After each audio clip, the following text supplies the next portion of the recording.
मित्रों नमस्कार। आचार्य Rajesh YouTube channel में आप सभी का स्वागत है।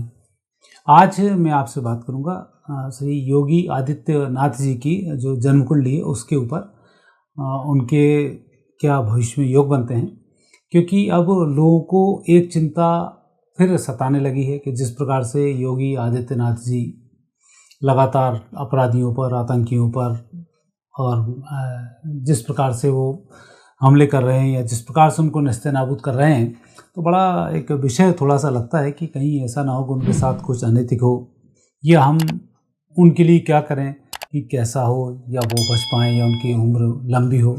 तो तमाम इन सब बातों के लिए लोग चिंतित भी हैं। तो इसलिए मैं उनकी कुंडली को आज लेकर आया हूँ। वैसे तो मैं भी आने वाले समय में वो कुंडलियाँ लेकर आऊँगा जो लोग दुनिया को बदलने के लिए पैदा होते हैं।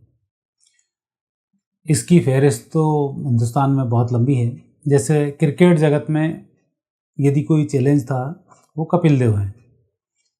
ऐसे लोग कैसे होते हैं कि जो लोग पूरी अपने जिस क्षेत्र में भी उतरते हैं उस क्षेत्र को बदल जाते हैं। धर्म के क्षेत्र में यदि हम देखें तो विवेकानंद हैं। योग ध्यान के क्षेत्र में देखें महर्षि महेश योगी हैं। बात बात में लोगों को समझाना, सही तरह से एक्सप्लेन करना, यदि हम उस क्षेत्र में हम देखते हैं, फिलॉसफी के रूप में हम देखते हैं तो ओशो हैं। तो ये कुछ ऐसे लोग हैं जो बहुत सारे हैं। जैसे गाने के फील्ड को लेकर लिया जाए तो उसमें लता मंगेशकर जी हैं कि उनका एक अपना क्षेत्र है। किशोर कुमार जी हैं जो बिना संगीत पढ़े हुए इतना अच्छा संगीत आपको दे गए। तो ये बहुत से क्षेत्र के बहुत से लोग हैं जो बनते ही उस काम के लिए हैं। जैसे राजनीति को नई धुरी देने के लिए जिन जिन राजनेताओं का उदय हुआ, अटल बिहारी वाजपेयी का हुआ, नरेंद्र मोदी जी का हुआ, मनमोहन सिंह जी का हुआ, ये कुछ नया देकर गए हैं। राजीव गांधी का हुआ, ये युवाओं के लिए कुछ नया देकर गए हैं। तो ये अपने क्षेत्र के धुरंधर हैं। हॉकी में ध्यानचंद्र जी हैं जो कुछ नया करके गए, जब तक थे तब तक राजा थे। फिल्म लाइन में दी जाए तो अमिताभ बच्चन जी हैं, उन्होंने कुछ एक नया किया है। स्वतंत्रता के आंदोलन में नेताजी सुभाष चंद्र बोस हैं, महात्मा गांधी हैं, और ऐसे बहुत सारे लोग हैं जिन्होंने एक एक सूत्र देकर बहुत कुछ परिवर्तन किया है। उन सब की कुंडलियों का भी मैं आपके सामने एक अध्ययन करके रखूँगा कि ये कैसे लोग होते हैं जो पैदा ही उस काम के लिए होते हैं और अपने काम को करते हुए चले जाते हैं। और बहुत से तो विरुद्ध धर्माश्रयी स्वरूप हैं, जैसे ओसामा बिन लादेन है, जिसको हम आतंकवादी भले ही माने, लेकिन ये भगवान के विरुद्ध धर्माश्रयी स्वरूप होते हैं। जो एक अमेरिका कभी कहता था मेरे यहाँ पर चिड़िया भी पर नहीं मार सकती, और उसकी छाती पर एरोप्लेन ठोककर बिल्डिंग को नेस्तनाबूद करना, ये जो काम होता है ये भी एक चैलेंजिंग वर्क होता है कि अमेरिका भारत को लगातार दोष दे रहा है कि तुम में शक्ति नहीं है तो आतंकवाद तुम्हारे यहाँ बढ़ रहा, हमारे यहाँ कुछ नहीं हो सकता। तो उनके यहाँ हुआ तब समझ में आया कि आतंकवाद क्या होता है। तो ऐसे बहुत से लोग हैं जो दुनिया बदल देते हैं, चाहे नेगेटिव रूप से बदलें चाहे पॉजिटिव रूप से बदलें। उन सब की कुंडलियाँ भी आपके सामने में लेकर आऊँगा। तो इसी तारतम्य में योगी जी हैं, मोदी जी हैं, अभी तो ये दो धुरंधर तो वर्तमान में हैं ही जो कुछ नया करने वाले हैं। और भारत की कुंडली में भी कुछ ऐसे योग हैं कि जब जब कुछ ग्रहों के परिवर्तन होते हैं तब कुछ नया और नायाब उनके लिए प्राप्त होता है, और वो कुछ देश दुनिया के लिए कुछ नया देकर जाता है।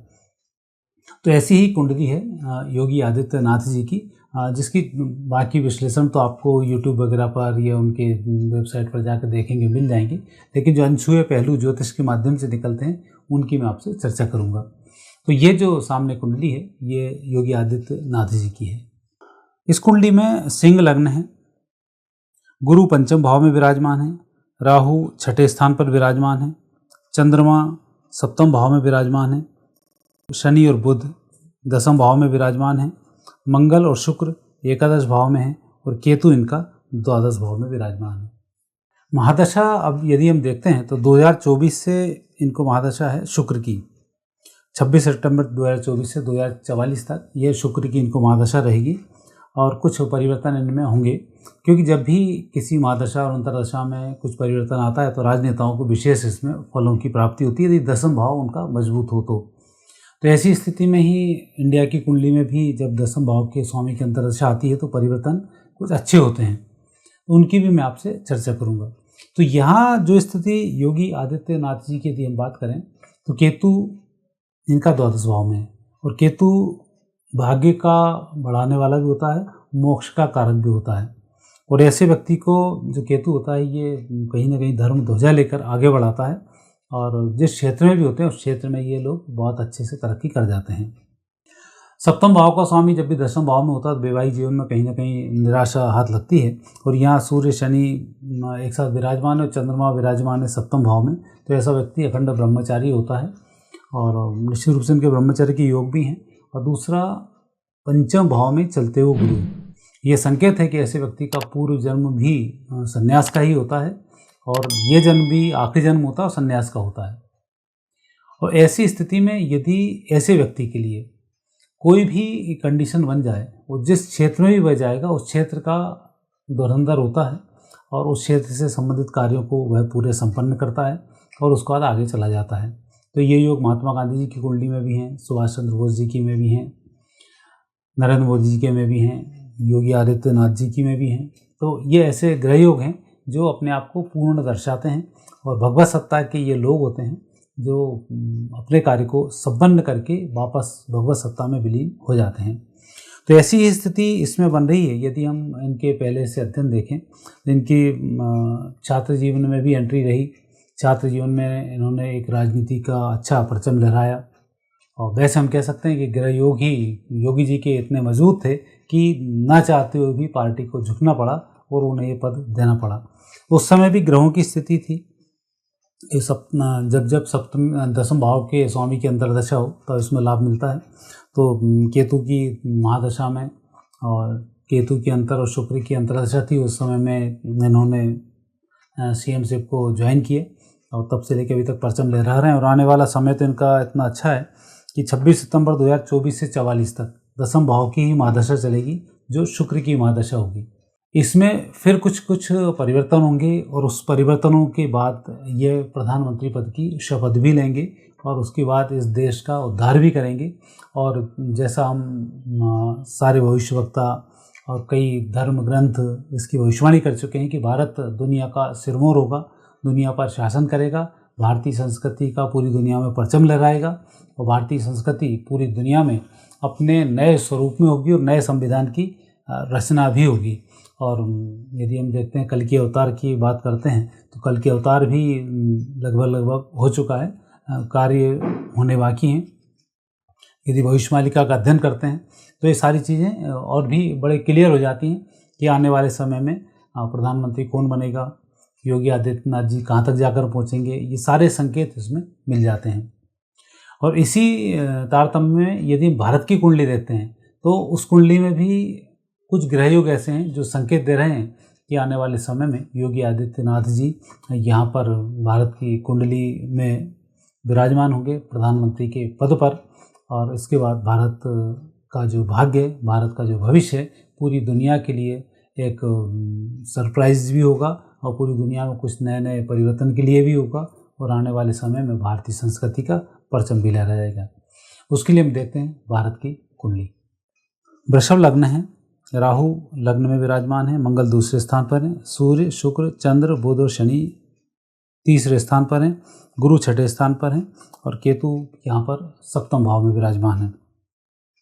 भारत की कुंडली को यदि हम देखते हैं तो जब मनमोहन सिंह जी विराजमान थे उस समय में जब प्रधानमंत्री बनकर आए, तब शुक्र की महादशा थी और शनि की अंतर्दशा थी, और शनि दसम भाव का स्वामी है। एक परिवर्तन हुआ कि यहाँ पर आकर बैठे मनमोहन सिंह जी और 10 साल इन्होंने शासन किया। फिर इसके बाद जब नरेंद्र मोदी जी आए तब उस समय में स्थिति यही बनी। सूर्य शनि 13 जुलाई 2012 से यह संयोग बना 2014 तक का। तो 12 के बाद तो उन्होंने अध्यक्ष पद की शपथ ली और विपक्ष के वो नेता बने, और बीजेपी का उन्होंने अध्यक्ष पद संभाला, और उसका जो चुनाव लड़ना शुरू किया तो सीधे फिर उन्होंने प्रधानमंत्री पद की शपथ ली।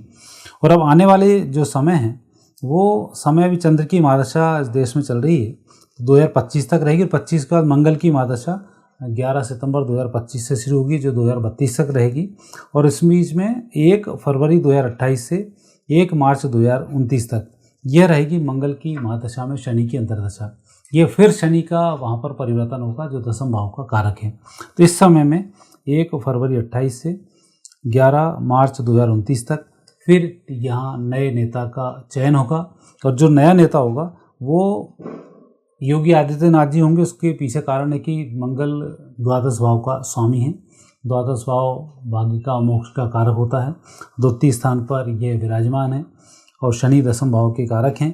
तो ये जो ग्रह योग हैं, ये ग्रह योग उस समय को दर्शा रहे हैं कि यहाँ जो भी व्यक्ति विराजमान होगा वो मंगल के कारण योद्धा भी होगा, और चूँकि 12वें घर से उसका संबंध बनता है तो धर्म ध्वजा को लेने वाला भी होगा, और शनि होने से सन्यासी भी होगा, क्योंकि शनि महिलाओं की प्रकृति, सन्यास की प्रकृति और बैचलर रहने की इन प्रकृतियों को दर्शाता है।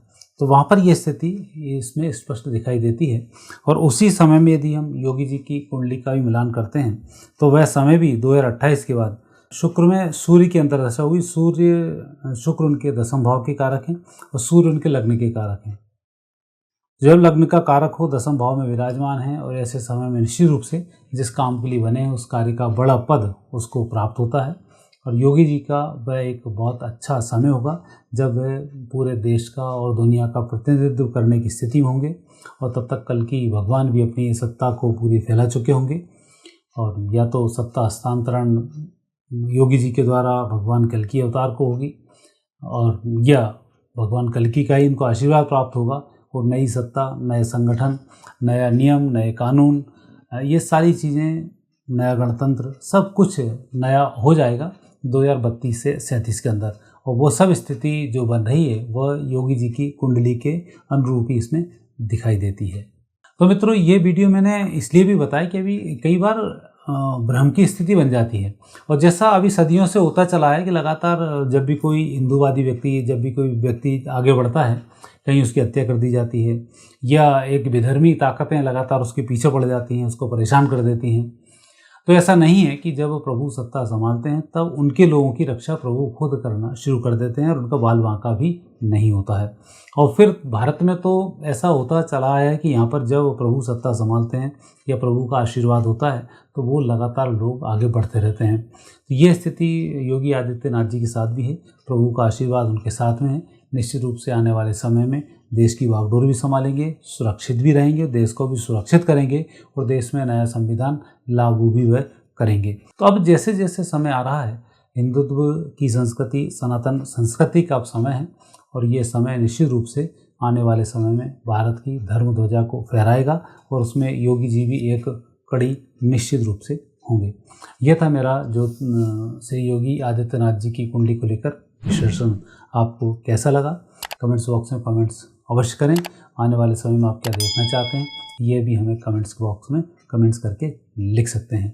यदि प्रोग्राम आपको पसंद आता है तो चैनल को सब्सक्राइब करना नहीं भूलें। आगे फिर नए विषय के साथ आपसे मुलाकात होगी। मुझे आज्ञा दीजिए। नमस्कार।